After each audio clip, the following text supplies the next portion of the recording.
हाँ तो बच्चों अपन लोग पढ़ रहे थे टाइप्स ऑफ प्लान में single use, standing use, broad category पढ़ लिया था अपन ने, ठीक है। उसके बाद अपन ने ऑब्जेक्टिव स्ट्रेटेजी वगैरह समझ ली थी। ऑब्जेक्टिव होता है डिजायर्ड फ्यूचर पोजीशन, ठीक है, जहां पर मैनेजमेंट को पहुंचना है। उसके बाद स्ट्रेटेजी होती है ब्रॉड आउटलाइन बोल दो, कॉम्प्रिहेंसिव प्लान बोल दो, डायरेक्शन बोल दो। ब्रॉड आउटलाइन इसके अकॉर्डिंग ही चलना है, डायरेक्शन मिल गया हमें, ठीक है। कॉम्प्रिहेंसिव प्लान भी बोलते हैं इसको। उसके बाद आता है पॉलिसी, जनरल गाइडलाइंस प्रिंसिपल की तरह। मैनेजमेंट के प्रिंसिपल भी क्या है? General guidelines for decision making and behaviour. और ये भी क्या है? General guidelines which bring uniformity in decision making. Policy uniformity लाता है डिसीजन मेकिंग में, एग्जाम्पल भी दिया था, ठीक है। अब आते हैं प्रोसीजर और मेथड। आज दो चीज़ पढ़ते हैं, प्रोसीजर और मेथड। ध्यान से सुनना बच्चों, क्या है प्रोसीजर? क्या होता है? किसी भी काम को करने का तरीका, सीक्वेंस, स्टेप, उसे प्रोसीजर बोलते हैं। किसी भी काम को करने में जो सीक्वेंस होता है ना, कि ये करने के लिए पहले ये करना पड़ेगा, फिर ये, फिर ये, फिर ये, तब जाके ये काम कंप्लीट होगा तुम्हारा, ठीक है, उसे क्या बोलते हैं? प्रोसीजर बोलते हैं। आई बात समझ में? तो procedure are routine step specified ना क्रोनोलॉजिकल ऑर्डर। एक रूटीन स्टेप होती है जो किस फॉर्म में लिखी जाती है? क्रोनोलॉजिकल ऑर्डर में होती है। क्रोनोलॉजिकल ऑर्डर समझ में आता है ना? इस सीक्वेंस में 1 2 3 4 इस ऑर्डर में लिखी होती है, ठीक है। On how to carry out activity, किसी भी काम को करने का एक रूटीन स्टेप जो क्रोनोलॉजिकल ऑर्डर में होता है। किसी भी काम को, एक्टिविटी को करने का रूटीन स्टेप, एक स्टेप होता है जो किस फॉर्म में होता है? क्रोनोलॉजिकल ऑर्डर में होता है, ठीक है। They detail the exact manner in which any work is to be perform. कोई भी काम किस तरीके से परफॉर्म किया जाएगा वो प्रोसीजर बताता है कि इस तरीके से परफॉर्म किया जाएगा, ठीक। कोई बच्चा आके बोले कि सीए करना है, क्या करे? तो हम बोलेंगे 12th को क्लियर करने के बाद तुम्हें पहले रजिस्ट्रेशन कराना पड़ेगा। रजिस्ट्रेशन करने के बाद वहाँ से तुम्हारे पास बुक्स आएगी। बुक्स आने के बाद तुम डिसाइड करो कि सेल्फ पढ़ोगे या कोचिंग ज्वाइन करोगे, ठीक है। अगर कोचिंग ज्वाइन करना है तो तुम कोचिंग में आओ, रजिस्ट्रेशन कराओ, पढ़ाई करो। फिर एक टाइम आएगा एग्ज़ाम के कुछ टाइम पहले जिसमें एग्जामिनेशन फॉर्म भराई में आएगा। जब तुम जो लोगों को फॉर्म भरोगे तो उस फॉर्म को भरने के बाद एग्ज़ाम की डेट होगी कि भाई इस डेट पे एग्ज़ाम होगा, ठीक है। उस डेट पे तुम्हें एग्ज़ाम देने जाना है, मगर उसके पहले तुम्हारे पास एडमिट कार्ड आएगा, ठीक है। वो एडमिट कार्ड डाउनलोड करना और एग्जामिनेशन रूम में तुम्हें एंट्री मिलेगी उस एडमिट कार्ड से। ये पूरी स्टेप बताई, 12th क्लियर करो, फॉर्म भरो, कोर्स आएगा, पढ़ाई करो, डेट आएगी एग्जामिनेशन फॉर्म भरने की, फॉर्म भरो, वहाँ से एडमिट कार्ड आएगा। इसे बोलते हैं प्रोसीजर, ठीक है, फॉर सीए फाउंडेशन। फिर आएगा आईपीसीसी ट्रेनिंग, ठीक है। ट्रेनिंग भी दो तरह की आएगी, एक आर्टिकलशिप, एक आईटीओटी। उसके बाद सीए फाइनल। ये पूरा प्रोसीजर है सीए तक का। अभी फाउंडेशन का प्रोसीजर बताया कि फाउंडेशन देना हो तो कैसे देंगे, आई बात समझ में? तो किसका प्रोसीजर बताया? अभी सीए का। ये स्टेप करनी पड़ेगी पूरी एक्टिविटी कंप्लीट करने के लिए, सीए कंप्लीट करने के लिए। They are guides to action rather than to thinking. ये थिंकिंग को गाइड नहीं करते, किसको गाइड करते? एक्शन को गाइड करते हैं। बच्चों पॉलिसी थिंकिंग को गाइड करती है, सोच को गाइड करती है, डिसीजन मेकिंग में यूनिफॉर्मिटी लाती है। प्रोसीजर एक्शन को गाइड करते हैं। तुम जो भी एक्शन कर रहे हो ना, किसके अकॉर्डिंग कर रहे हो? तो एक्शन को गाइड करते हैं, ठीक है। अब जैसे लिखा है यहाँ पर, requisition supplies before production. Production के पहले सप्लाई का मांगना, रिक्वेस्ट करना, रिक्विजिशन, ठीक है। परचेज ऑफ रॉ मटेरियल खरीदना। रिड्रेसल ऑफ ग्रीवियंस, प्रॉब्लम का ग्रीवियंसेस मतलब प्रॉब्लम और रिड्रेसल मतलब उसका सॉल्यूशन। और last holding and conducting meeting etcetera. इन हर चीज़ के प्रोसीजर होते हैं। Requisitioning supplies before production. Production करने से पहले तुम्हें रॉ मटेरियल मांगना है। रॉ मटेरियल मांगने के लिए रिक्विजिशन नोट बनाना पड़ता है। वो नोट को प्रोडक्शन मैनेजर साइन करता है। साइन करने के बाद वो जाता है परचेज डिपार्टमेंट में। परचेज डिपार्टमेंट के लोग उसे वेरीफाई करते हैं। वेरीफाई करने पे वो ओके करते हैं। फिर परचेज मैनेजर उसको साइन करता है। जहाँ उसका साइन हो गया तब जाकर मटेरियल वहाँ से पास होगा और किसके पास जाएगा? प्रोडक्शन डिपार्टमेंट के पास जाएगा। ऐसी स्टेप होती है पूरी। आई बात समझ में? तो ये सारे काम जो लिखे हुए ना यहाँ पर, ये मीटिंग रखना, मीटिंग की भी पूरी स्टेप होती है। ऐसे ही नहीं यार कल एक काम करते हैं हम लोग सारे मीटिंग रख लेते, आ जाओ, या व्हाट्सएप पे ग्रुप बना के मैसेज कर दिए। ऐसे नहीं होता। कंपनी में व्हाट्सएप ग्रुप में मैसेज चल रहे हैं, कंपनी सेक्रेटरी को बोलते हैं इस तारीख को मीटिंग रहेगी, बोर्ड ऑफ डायरेक्टर्स की रहेगी या एनुअल जनरल मीटिंग रहेगी, अभी एजीएम रहेगी, तो जितने भी शेयर होल्डर है सबके पास लेटर जाएगा। लेटर का भी टाइम होता है, मीटिंग के 7 दिन पहले या इतने दिन पहले, तो उतने दिन पहले ही जाएगा। एक्ट में लिखा है, कंपनी से एक्ट में पूरा, ठीक है, तो वैसे ही जाएगा। तुम बोलो अरे यार शामू को लेटर पहुंच गया क्या, सेक्रेटरी ने बोलना ही शामू को नंबर पता ही नहीं है, एड्रेस ही पता नहीं है, ठीक है, या भूल गई मैं तो शामू को भेजना, ठीक। तो अपन ने फ़ोन लगा दिया, लो शामू कहाँ है, कल मीटिंग आ जाना, भूल गए तेरे को भेजना। ऐसा नहीं होता बच्चों, 7 दिन पहले लिखा है, 7 दिन पहले ही दोगे, ठीक है। अब मेथड क्या होता है बच्चों, मेथड और प्रोसीजर में कुछ फ़र्क है क्या? आप पढ़ के देखोगे तो फ़र्क दिख ही जाएगा। मैं कह रहा हूँ बिना पढ़ के देखने से। मेथड और प्रोसीजर में कुछ फ़र्क है क्या? क्या होता है मेथड? क्या होता है? काम करने का तरीका। और प्रोसीजर, हाँ, रूटीन स्टेप। मेथड होता है काम करने का तरीका। आज किसी भी काम को करने का बोले ना, तो तुम सारे लोग अपने अपने तरीके से करोगे। मेरी बात सुनो बच्चों, अभी सीए का क्या बताया मैंने, फाउंडेशन का प्रोसीजर। क्या प्रोसीजर बताया? 12th पास करो, फिर फॉर्म भरो, रजिस्ट्रेशन फॉर्म भरो, फिर तुम्हारे पास बुक्स आएगी, फिर तुम लोग कोचिंग ज्वाइन करो, वहाँ रजिस्ट्रेशन कराओ, पढ़ाई करो, फिर एग्ज़ाम होने के पहले फॉर्म आएगा एग्जामिनेशन, उसको भरो। ये बोला ना, क्या सारे बच्चे ये करेंगे? हाँ ऑब्वियसली, जिनको भी फाउंडेशन करना है ना, फाउंडेशन का एग्जाम देना है, वो सारे बच्चे क्या करेंगे? यही स्टेप फॉलो करेंगे, मगर करने का जो तरीका होगा तुम्हारा वो सबका अलग अलग होगा। कोई 12वीं 2 बार में पास कर रहा है, कोई 4 बार में कर रहा है, ये उसका खुद का तरीका होगा पर्सनल, ठीक है, करना उसको भी सीए ही है, मतलब ऐसा सोच रखा है दिमाग में। तो अब फॉर्म भरना है, देना है, फॉर्म भरने में तुम डिसाइड करो, कोई ऑनलाइन भर रहा है, कोई ऑफलाइन भर रहा है, किसी को तो आ ही नहीं रहा ऑनलाइन ऑफलाइन दोनों ही, तो किसी से भरवा रहा है, दूसरे से, हर तरह के प्राणी है, ठीक है, और सबको सीए करना है। इंडियन आइडल की ऑडिशन चल रही हो जैसे, ठीक है, सारे उठ के आ जाते हैं। तो मेथड समझ गए? मेथड और प्रोसीजर में फ़र्क क्या है बच्चों? मेथड प्रोसीजर में फ़र्क समझ गए? फाउंडेशन का एग्जाम देने का प्रोसीजर सारे फॉलो करेंगे, लेकिन कैसे करेंगे वो क्या है? मेथड होता है, तरीका, ठीक है। तो बहुत से बार बच्चा बोलता है मेथड प्रोसीजर तो एक ही है, फ़र्क क्या है? नहीं, अलग अलग है दोनों, ठीक। मेथड प्रोवाइड, अब प्रोसीजर में बोला रूटीन स्टेप, रूटीन स्टेप है बच्चों, हर कोई फॉलो कर रहा है, रूटीन बन गया ये तो, ठीक है। जो भी सीए करेगा, फाउंडेशन करेगा, सब ऐसे फॉलो करेंगे।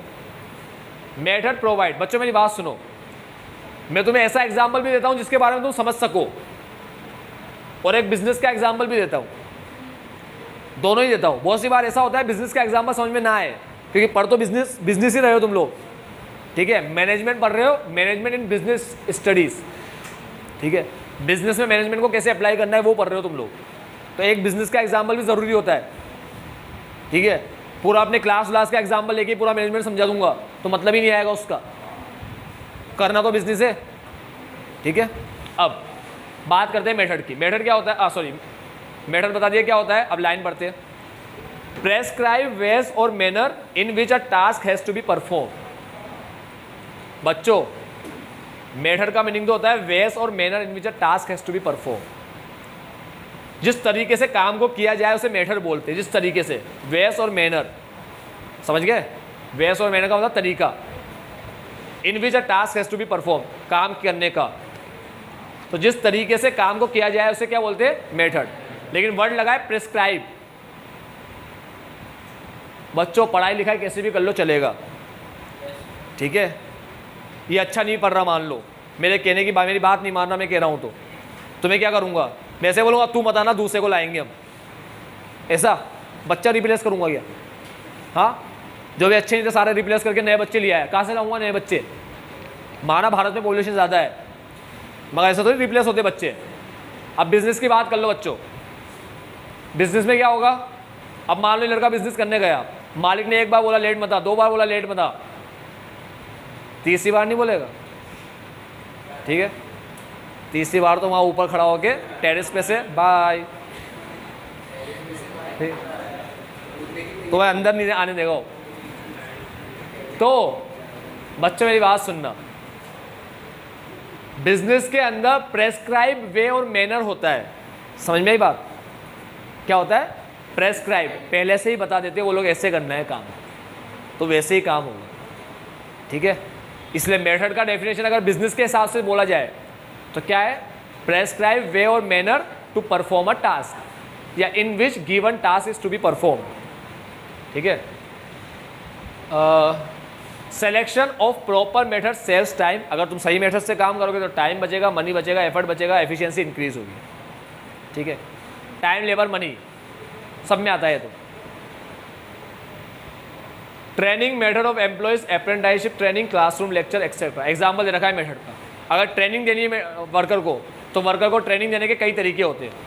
एक होता है अप्रेंटिसशिप ट्रेनिंग, एक होता है क्लासरूम लेक्चर, यानी बच्चे जब पढ़ रहा है उसी टाइम पे उसको ट्रेनिंग दे दो और फिर बाद में वो ज्वाइन करे। या बंदा जब आए तो उसको वहीं पे ही काम सिखाओ, इसे बोलते हैं ऑन द जॉब ट्रेनिंग। जब तुम जॉब करने जाओगे ना वहीं पे ट्रेनिंग मिलेगी, और इसे बोलते हैं ऑफ द जॉब ट्रेनिंग। समझ गए?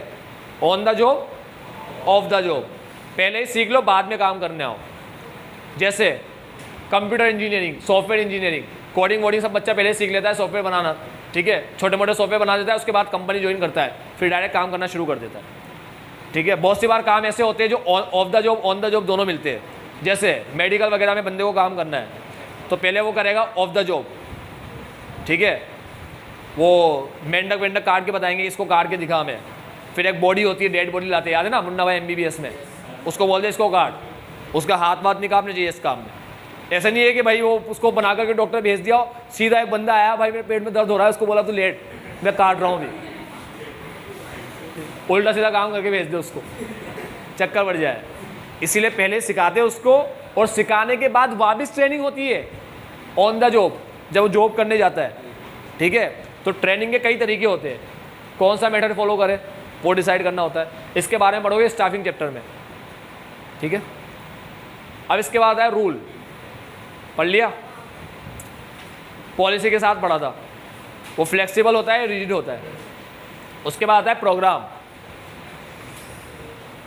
अब प्रोग्राम थोड़ा नोटिंगी है, ध्यान से सुनना बच्चों। प्रोग्राम क्या होता है? स्कूल में वैकेशन चल रहा था ना, तो उन्होंने एक प्रोग्राम स्टार्ट किया, लर्निंग एंड अर्निंग प्रोग्राम। ठीक है, लर्न एंड अर्न, ये प्रोग्राम शुरू किया। ठीक है, स्कूल ने कहा बच्चे की गैदरिंग बढ़ानी है हमें, तो उन्होंने कहा कि हम बच्चों को सिखाने बुलाएंगे और सीखकर उनसे वो काम करवा के उनको अमाउंट भी पे करेंगे। क्योंकि स्कूल को याद था समर कैंप रख देंगे तो कोई आएगा नहीं, फोगड़ी वेस्ट हो जाता है हमारा समर कैंप। ठीक है, सारे लालची लोग हैं, इनको लालच दो, इनको बोलो कि सिखाएंगे भी सही और पैसा भी देके भेजेंगे घर पे। पैसा देके भेजोगे ऐसा बोलोगे तो ज़रूर आएंगे। ठीक है, तो learn and earn program start किया। अब ये प्रोग्राम है। अब इसमें क्या किया, स्कूल वालों ने कहा कि भाई पहले बच्चों को एक एक कोर्स सिखाएंगे। ठीक है, ये सिखाएंगे, स्पीकिंग क्लास सिखाएंगे, कुकिंग वगैरह सिखाएंगे, गर्ल्स वगैरह को मेहंदी बांधना सिखाएंगे, शानदार डिज़ाइन बनवाएंगे इनसे। ठीक है, और फिर क्या करेंगे, 2-3 लोगों को लेकर आएंगे, उनको बोलेंगे तुम इनसे मेहंदी भरवाओ, ये पार्ट डिज़ाइन बना देंगे, इनको रुपया दे देंगे, लो तुमने मेहंदी भरी है। लड़कों को भी कुछ सिखा देंगे छोटा मोटा। ठीक है, इनसे भी वो काम करवा लेंगे, वो प्रोडक्ट बनवा के बिकवा देंगे, इनको भी थोड़ा बहुत रुपया दे देंगे। इनको अच्छा लगेगा कि यार हमारे पास हुनर है, हम कुछ भी कर सकते हैं, हम कमा सकते हैं। ऐसा एक्सपीरियंस देना है स्कूल वालों को। क्यों देना है? क्योंकि स्कूल वाले ये चाहते हैं, उनका ऑब्जेक्टिव आते क्या है कि हमारे स्कूल में भीड़ लग जाए। ठीक है, तो ये प्रोग्राम धूम मचा देगा। देखो कितने अच्छे आइडिया थे मेरे दिमाग में, ऐसे ही खड़े खड़े वायरल हो जाए ना बच्चों वीडियो, सारे स्कूल वाले खूब पैसा कमाए। अब मेरी बात सुनो, बहुत अच्छा प्रोग्राम है यार, स्किल सीख कर आओगे तुम लोग। करेंगे, ऊपर वाले जाओ तो करेंगे, पक्का पक्का। मैं तो सोच रहा हूँ इंडियन आइडल का ऑडिशन यहाँ रखवा दो कोचिंग में। अब बच्चे मेरी बात सुनो, मेरी बात तो सुन लो बच्चों। प्रोग्राम समझ गए तुम लोग? अब ऑब्जेक्टिव पता है ना स्कूल का क्या है? बच्चे ज़्यादा है। अब अपन क्या करेंगे, अपन सारी डिपार्टमेंट वगैरह बनाएंगे इसके लिए। अपन लोगों को बोलेंगे भाई ये पर्सन अपन को लेकर आना है, इनको अपन अमाउंट देंगे सिखाने का, ये करने का, हर चीज़ का अपन अमाउंट देंगे, ठीक है। रिसोर्सेज डिस्ट्रीब्यूट करेंगे, सब कुछ लेकर आएंगे, पूरी तैयारी करेंगे ना उसके लिए, ठीक है। रूल वगैरह बनाएंगे, मेथड वगैरह बनाएंगे, किस तरीके से सिखाना है, पूरे रूल्स भी बनाएंगे इसके लिए कि भाई लास्ट डेट कब है एंट्री की, कितने रुपए देकर तुम्हें आना है, कब तक आना है, क्या क्राइटेरिया है, सब कुछ बनाएंगे ना। तो देखो बच्चों प्रोग्राम क्या होता है। Program are detailed statement about a project, किसी प्रोजेक्ट का डिटेल स्टेटमेंट, ये प्रोजेक्ट है बच्चों स्कूल वालों का, which outline the procedure, rules, task, human and physical resources. Human कौन कौन आएगा, फिजिकल रिसोर्सेज क्या क्या लाए सिखाने के लिए, ठीक है।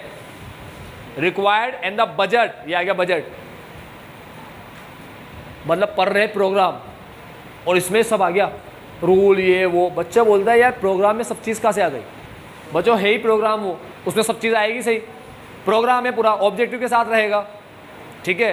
एक तरीका होगा उसमें, कुछ रूल्स होंगे उसके, कोई पर्सन आएगा सिखाने के लिए, ठीक है, कुछ चीज़ें लगेगी सिखाने को।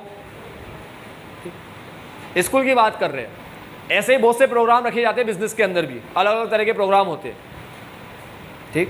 तो पर्सनालिटी डेवलपमेंट प्रोग्राम होता है, उसमें बिजनेस क्या करता है, स्पीकर को बुलाता है, मोटिवेशनल स्पीकर को, अमाउंट पे करता है और होटल का रूम वगैरह कोई बैंक्वेट वगैरह बुक करवाता है, ठीक है। तो बड़ा सा हॉल बुक करवा लेगा, सारे लोग आएंगे अपने लोग वहाँ पर, मस्त खाना वाना प्रोवाइड करवाएगा उनको।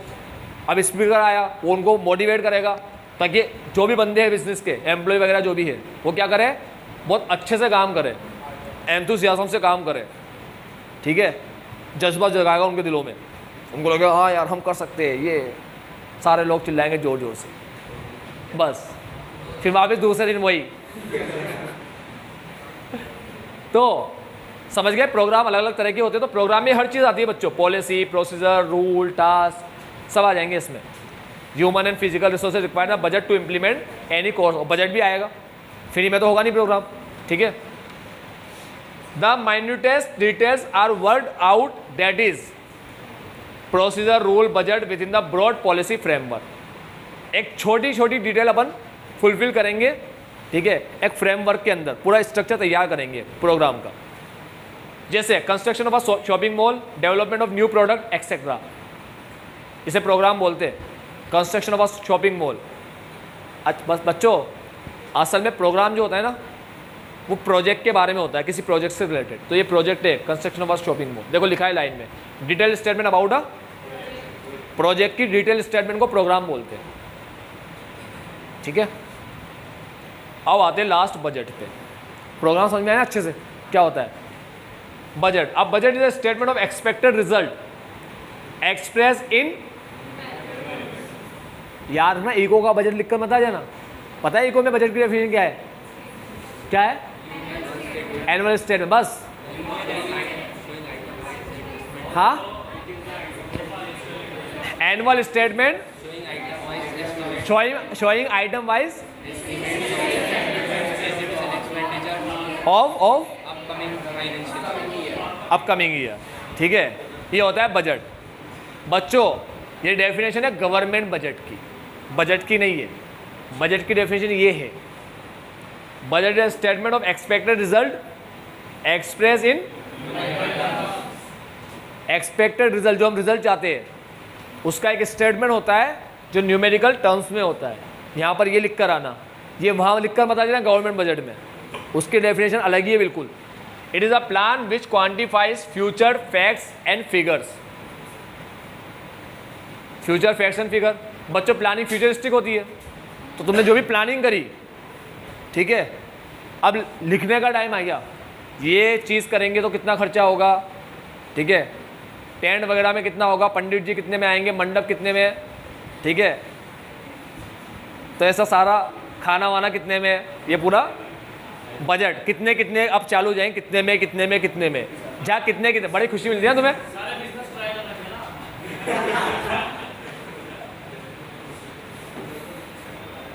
ऐसा जोश आ जाता है तुम्हारे अंदर ये सुन के, ठीक है, कॉन्सेंट्रेशन बिल्कुल हाई हो जाता है।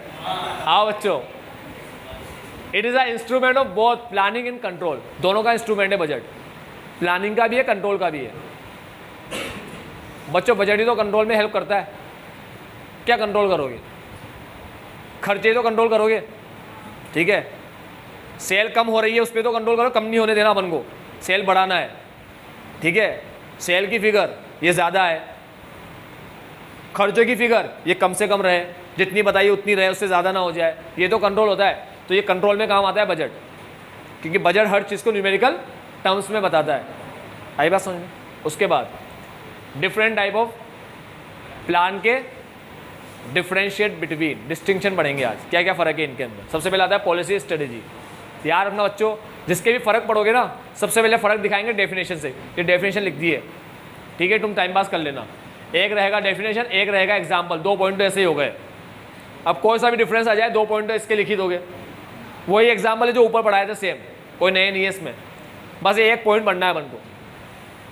पॉलिसी जो होता है, there are policies for all level and department, they are formulated to deal with repetitive problem. Policy repetitive problem से डील करती है और हर डिपार्टमेंट की होती है, हर लेवल की होती है, हर अलग अलग लेवल की अलग अलग पॉलिसी, अलग अलग डिपार्टमेंट की, प्रोडक्शन डिपार्टमेंट की अलग पॉलिसी, परचेज डिपार्टमेंट की अलग policy. A strategy is a comprehensive plan which is formulated to counter environmental threat and capitalize on opportunities. Strategy होती है ना बच्चों, वो क्या करती है? थ्रेट से बचाती है और अपॉर्चुनिटी को ग्रैब करने में, ठीक है, हेल्प करती है। समझ में आया? अपॉर्चुनिटी लेने में हेल्प करती है और थ्रेट से बचाती है। स्ट्रेटेजी क्या है? ऑब्जेक्टिव कैसे अचीव किया जाए, ठीक है। तो उसके लिए क्या सोचेंगे कि कोई भी खतरा वगैरह आएगा उससे कैसे डील करेंगे, बच गए ना थ्रेट से, खतरे से बच गए ना। और कोई भी अपॉर्चुनिटी मार्केट में है तो उसका कैसे यूज़ करें। आई बात समझ में? तो बस यही एक डिफरेंस है, ऊपर डेफिनेशन नीचे एग्जाम्पल, ऐसे सब में ही है, ऊपर डेफिनेशन नीचे एग्जाम्पल। अब सबसे प्यारा जो डिफरेंस है वो है पॉलिसी और रूल का, और पढ़ाया भी एक साथ था बच्चों, पढ़ाया भी एक साथ था। पॉलिसी के बाद सीधा रूल पढ़ाया था, पहले ही बोल दिया पॉलिसी फ्लेक्सिबल होती है, रूल रिजिड होता है, ठीक है। अब एक बात बोल देता हूँ रूल की, जिस किसी के भी साथ रूल आ जाए डिफरेंस में 2 पॉइंट हमेशा मिलेंगे। कौन से? डेफिनेशन एग्जाम्पल नहीं कह रहा, उसके अलावा के 2 पॉइंट हमेशा मिलेंगे। होश में ना बच्चों, होश में सारे, सुन रहे हो, समझ पा रहे हो, दिमाग तक जा रही है बात? सुनना बच्चों मेरी बात, होश में सारे। रूल के साथ 2 पॉइंट हमेशा मिलेंगे। पहला, रूल रिजिड होता है, उसके साथ वाली चीज़ फ्लेक्सिबल रहेगी। दूसरा, रूल के तोड़ने पर, वायलेशन ऑफ रूल पे पेनलाइज किया जाता है, ठीक है, पेनल्टी होती है। पॉलिसी के तोड़ने पे policy are flexible, rule are rigid, no fine no penalty, there are generally fines और penalty for violation of rule. खत्म, आगे बढ़ते हैं। पॉलिसी और ऑब्जेक्टिव, वही डेफिनेशन, वही एग्जाम्पल। अब यहाँ पर आ जाओ, they define the broad parameter within which a manager में फंक्शन। एक ब्रॉड पैरामीटर होता है, मैनेजर इसके अंदर रहकर ही काम करेगा, इससे बाहर नहीं निकल सकता। जैसे कैश सेल पॉलिसी, कैश में ही माल बेचेगा, इससे बाहर नहीं निकल सकता, उधार किसी को नहीं दे सकते। They define the future state of affairs which the organisation would like to realise. ऐसा माहू बनाता है अपन को। ये डेफिनेशन को एक्सप्लेन कर रहा है नीचे, उसका ही पॉइंट बना दिया। इनको कुछ समझ में आता नहीं है तो करते क्या ये लोग, इसको दोबारा इन अदर वर्ड से बच्चों, ये भी डेफिनेशन, ये भी डेफिनेशन, नीचे भी दोनों डेफिनेशन, बस इतना सा फर्क है इन अदर वर्ड से, ठीक है। हमें लग रहा है डिफरेंस बता दिए, कुछ भी नहीं, टाइम पास। अब आते हैं पॉलिसी प्रोसीजर पे। वापस वही डेफिनेशन हो गया, एग्जाम्पल हो गया। अब ये देखना, वही बात बोल दी, ब्रॉड पैरामीटर है, यहाँ पर बोलेगा they detail the exact manner in which any work is to be perform. बच्चों पढ़ लेना, ऊपर लिखी हुई डेफिनेशन में यही लाइन, कहा ना माहू बनाने का काम है। ये बढ़ते अब, there are policies for all level और डिपार्टमेंट, ये नई लाइन होती है, पॉलिसी में जब भी आती है उसमें लाइन लिख देते हैं ये लोग। Companies major policy are for example customer, competitor etcetera. Company की जो पॉलिसी होती है वो होती है फॉर ऑल, सबके लिए लिखा है ना, companies major policy are for all. बड़ी बड़ी पॉलिसी सबके लिए होती है, कोई भी हो भले। प्रोसीजर में आते हैं, are generally meant for insider to follow. Generally word use किया है बच्चों, कंपल्सरी नहीं बोला। जनरली प्रोसीजर बनाए जाते हैं इनसाइडर के लिए, मतलब मान लो अपनी एक कंपनी में बॉस हूँ, अपन लोग तुम लोग सारे एम्प्लॉय हो वहाँ पर, तो प्रोसीजर जनरली तुम्हारे लिए होंगे जनरली, ठीक है। और पॉलिसी जो होगी वो जनरल होती है सबके लिए, for all, competitor, customer, supplier etcetera, सबके लिए होती है, जनरल बात होती है उसमें, ठीक है। वो सब पे अप्लाई होगी, आई बात समझ में। और प्रोसीजर जनरली किसके लिए होते हैं? इनसाइडर के लिए। इसलिए कभी तुम देखना इतना टाइम क्यों लगा दिया यार, ये करो वो करो, बोलते क्या करें, प्रोसीजर हमें फॉलो करना पड़ता है। बहुत सी बार हम कभी कंप्लेन करते हैं किसी से, हमें सॉल्यूशन जल्दी नहीं मिलता, हम बोलते कब से कंप्लेन कर रहे हैं, बहुत बार हो गया, वो बोलता है हमें प्रोसीजर फॉलो करना पड़ता है, आपका रिक्वेस्ट पहले यहाँ जाएगा, फिर ये साइन करेंगे, फिर ऐसे नोटेंगे, अपन को बताता है, ठीक है।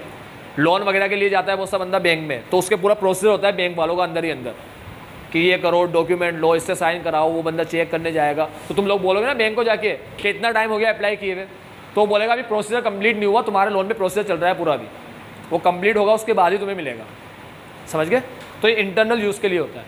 मतलब तुम तो डॉक्यूमेंट दे के बैठ जाओ आराम से, मस्त घूमो फिरो, गोवा जाओ, मस्त आराम से टाइम पास करो, ठीक है, तुम्हारे लिए नहीं है, वो बंदे लग जाएंगे काम पे, तुम एप्लीकेशन दे दो, काम पे वो लोग लग जाएंगे। अब इसके बाद रूल और method, rule are, methods are, बिना मतलब का ले लेते ये point, methods are flexible, obvious बात है, खैर मेथड फ्लेक्सिबल होता है, जिस मेथड से काम करना हो कर सकते। फाइन लगता है, फाइन नहीं लगता।